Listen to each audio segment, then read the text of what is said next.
अपघात झाला म्हणजे खर्च आला. अपघातानंतर बरेच लोक आर्थिक संकटात सापडतात.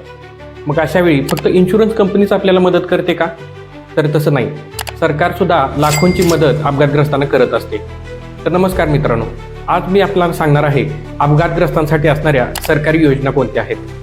तर सगळ्यात पहिली स्कीम आहे ती म्हणजे गोल्डन आवर स्कीम, म्हणजेच कॅशलेस उपचार योजना. अपघातानंतरचा पहिला तास हा सर्वात महत्त्वाचा असतो. या काळात व्यक्तीला उपचार मिळाले तर व्यक्तीचा जीव वाचू शकतो. त्यामुळेच सरकारने गोल्डन आवर स्कीम नावाची योजना सुरू केलेली आहे. याच्यामध्ये अपघातानंतरच्या पहिल्या तासामध्ये सरकारी रुग्णालयात किंवा काही खाजगी रुग्णालयामध्ये मोफत व कॅशलेस प्राथमिक उपचार केले जातात.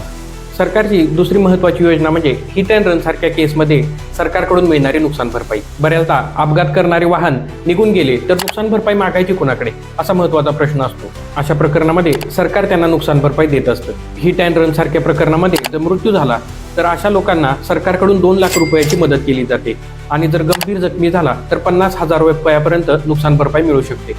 यासाठी मात्र तुम्हाला FIR नोंद करून योग्य ती मेडिकल डॉक्युमेंट्स जमावावे लागतील. अपघातानंतर 6 महिन्याच्या आत जिल्हाधिकारी किंवा तहसीलदार कार्यालयामध्ये अर्ज करावा लागेल. अशाच कायदेशीर गोष्टी जाणून घेण्यासाठी आपल्या चॅनेलला नक्की फॉलो करा. धन्यवाद.